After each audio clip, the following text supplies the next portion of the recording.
Désiré Doué au PSG, here we go, ça a été confirmé par Fabrizio Romano pour environ 60 millions d'euros au PSG, donc c'était annoncé depuis un moment, ça fait un moment qu'il y a des rumeurs, etc.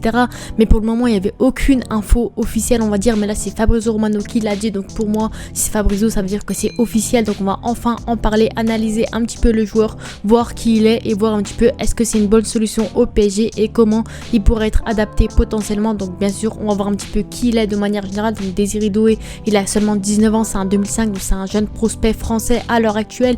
Il a même joué récemment, il me semble, les Jeux Olympiques avec l'équipe de France. Donc clairement, c'est vraiment un prospect intéressant du côté du Stade Rennais. C'est un très bon joueur, estimé à 30 millions d'euros à peu près. Mais il y avait pas mal de joueurs intéressés, de clubs intéressés par le joueur et il partirait pas pour moins de 50 millions d'euros. Et c'est Nasser du PSG qui a décidé de poser 60 millions d'euros pour s'offrir le jeune crack, justement Désiré Doué. Donc voilà, c'est un Français, il joue au Stade Rennais, il est polyvalent offensivement, principalement ailier gauche, mais il peut dépanner en tant que milieu offensif et en tant qu'ailier droit. Donc clairement, c'est un joueur polyvalent qui peut apporter au PSG, qu'on verra juste après bien entendu. Donc lui, c'est un international français U23 qui a joué avec toutes les jeunes catégories et qui justement, c'est vraiment un joueur ambidextre. C'est ça l'une de ses plus grandes qualités, c'est le fait qu'il soit ambidextre, qu'il peut jouer de partout, qu'il peut dépanner de partout. Et ça, franchement, c'est une chose intéressante. Donc c'est à 2 ans de la fin de son contrat, donc 60 millions d'euros en soi, c'est assez intéressant au vu de des sommes astronomiques qu'on entend à l'heure actuelle sur certains joueurs. Franchement, pour moi, c'est une somme assez, on va dire, convaincante, assez fiable, on va dire. Donc on voit un petit peu tout ça. Donc cette saison avec le Stade Rennais,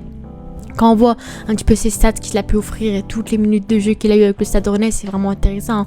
Voilà, on va mettre avec le Stade Rennais la saison qu'il vient de faire avec le Stade Rennais. On va voir que franchement, c'est un joueur polyvalent. Ici aussi, on le voit que milieu droit, milieu gauche, il peut jouer de partout. Donc cette saison, c'est 43 matchs, 4 buts et 6 passes D. Donc en soi, c'est assez intéressant. Il a eu beaucoup de temps de jeu, que ce soit en Europa League, en Ligue 1, en Coupe de France. Donc clairement, c'est un joueur qui a la confiance, on va dire, à peu près du coach rennais, qui est vraiment un joueur confirmé au sein de l'effectif rennais. Donc ça, c'est un point intéressant. Bien sûr, on va voir ses qualités principales et ses défauts qu'il peut avoir individuellement. Donc quand on voit sur bref un peu ses qualités, on voit que clairement de partout il est intéressant. Niveau but, il est intéressant. Niveau total des tirs, c'est un joueur qui tente énormément. C'est un joueur qui est vraiment investi offensivement et qui est vraiment très bon, surtout sur les passes D, sur les dribbles, sur les passes, sur la progression de tir, sur les actions menant en tir. C'est un créateur du jeu également. C'est pas seulement un finisseur ou un passeur. Il crée le jeu. C'est lui qui vraiment, on va dire, ouvre le jeu offensivement et fait vraiment de bonnes progressions de balles. Donc c'est à peu près, quand on voit comme ça, sans vraiment analyser, c'est un joueur qui ressemble un peu à Barcola au niveau du jeu. C'est un joueur qui crée le jeu, qui offre des occasions de jeu, qui fait des centres, qui fait des choses intéressantes. Dribble réussi 99 centiles dans le top 5 Europe, pour vous dire à quel point c'est un joueur qui est très très bon en dribble. Ça, c'est un point intéressant également, un peu comme Barcola. Donc franchement, c'est un point intéressant. Possession progressive, pardon, c'est un joueur également qui lance le ballon vers l'avant, qui mène le ballon vers l'avant du milieu de terrain vers l'attaque. Passe progressive reçue, c'est également un joueur intéressant. On voit que défensivement, il n'est pas énormément investi, c'est peut-être son point faible, on dirait, c'est qu'il n'est pas très bon défensivement, mais on voit que niveau balle contrée, c'est également un joueur investi.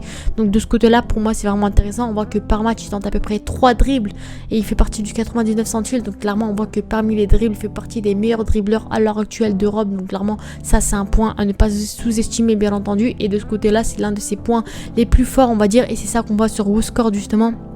Ses forces et ses faiblesses, dribble, tir de loin et contribution défensive. Franchement, il est très très bon de ce côté-là. Défensivement, il est investi, c'est pas le meilleur non plus, mais on voit qu'il fait les efforts, pas comme certains joueurs. Donc clairement, ça c'est un point intéressant par rapport au style de jeu de Luis Enrique notamment. Et défensivement, malheureusement, les faiblesses, c'est duel aérien et tenir le ballon. Il perd pas mal de ballons. Après, c'est un peu le rôle d'un ailier, on va pas se le cacher, que les ailiers, c'est un peu normal que ce soit le poste qui perd le plus de ballons sur le terrain, parce qu'ils tentent beaucoup, ils font beaucoup de dribbles.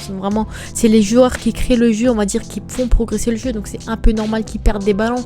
Donc ça, c'est un peu son point faible, on dirait, mais en tout cas, à mon avis, ses points faibles, c'est vraiment des choses qu'on peut améliorer, mis à part les duels aériens. C'est peut-être dû à sa taille. Quand on voit un petit peu sa taille, 1m81, voilà, c'est pas petit, c'est pas grand non plus, donc en soi, pour moi, il peut vraiment s'améliorer là-dessus. Après, les ailiers, c'est pas la qualité sur laquelle on attend le plus, c'est du aérien, mais en tout cas, Doué signe au PSG avec des qualités de dribble qui sont vraiment très très bonnes, qui peut notamment concurrencer un Barcola en tant qu'ailier gauche. Style de jeu, obtient souvent des fautes, c'est un joueur qui a souvent des fautes, qui se reçoit souvent des fautes, il est pas souvent blessé, mais en tout cas, c'est un joueur qui subit les fautes, on va dire, qui aime dribbler, menace sur contre-attaque. C'est un joueur rapide qui aime se projeter rapidement vers l'avant. Et je vous ai dit, c'est quasiment un Barcola, hein, mais en tout cas, c'est un jeune prospect comme ça, vraiment intéressant, l'une des plus grosses pépites à l'heure actuelle de Ligue 1.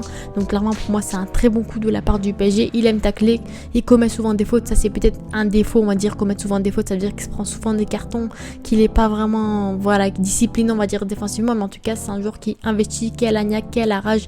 Et en plus, c'est un joueur qui voulait absolument rejoindre le PSG. Donc clairement, pour moi, c'est vraiment le très bon choix. C'est un joueur qui aime le maillot, encore une fois. Et pour moi, de ce côté-là, c'est vraiment un très bon point.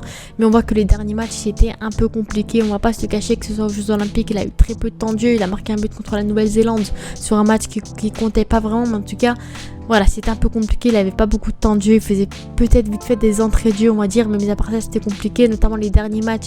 Bon, contre l'AC Milan, c'était compliqué. Mais en tout cas, c'était un peu compliqué pour lui. Donc voilà, c'est pas un joueur régulier, comme on dirait. C'est ça peut-être son défaut, on va dire. Quand on regarde en Europa League, globalement, 6 de notes. Ligue 1, on sait pas encore. Mais en tout cas, voilà, un peu compliqué. Et quand on voit justement l'effectif à l'heure actuelle du PSG, on voit clairement l'effectif projeté, on va dire, du PSG pour la saison prochaine. On voit que offensivement, il y a vraiment pas mal de joueurs. Voilà, on va dire Kolo Muani qui peut dépanner sur les ailes, mais qui selon moi sera plus sollicité en tant que numéro 9. Mais sinon, mis à part ça, il y a Marco Asensio, Dembélé, Barcola et Mayulu potentiellement, Tanguy également. Mais en tout cas, franchement, pour moi, il a largement sa place en tant qu'ailier. Pour moi, il aura largement du temps de jeu. Peut-être concurrencer un Bradley Barcola ou un Dembélé sur le côté droit. À mon avis, il aura beaucoup de temps de jeu également. Il sera beaucoup sollicité par Luis Enrique qui aime également les jeunes prospects comme lui. Donc franchement, pour moi, c'est vraiment un très bon joueur de la part du PSG. Très bon coup de la part du PSG. 60 millions d'euros, pour moi, il faut les rentabiliser. Il a coûté plus cher que Barcola. Donc à voir un petit peu comment il sera adapté au style de jeu de Luis Enrique. Quand on voit un petit peu son style de jeu, on sait clairement c'est un 4-3-3 typique, basique, type Barça 2017. Donc clairement, pour moi, ça peut être un joueur intéressant. Il peut dépanner au milieu de terrain. On l'a vu avec le Stade Rennais. C'est un joueur qui peut dépanner sur les ailes également. C'est un joueur qui joue de partout, quasiment surtout offensivement, avec un profil plus offensif qui est investi défensivement. Donc à mon avis, franchement, c'est un joueur sur lequel faudrait compter. C'est vraiment un très bon coup de la part du PSG. Dites-moi ce que vous avez en commentaire. Sur ce, c'était à la prochaine. Ciao.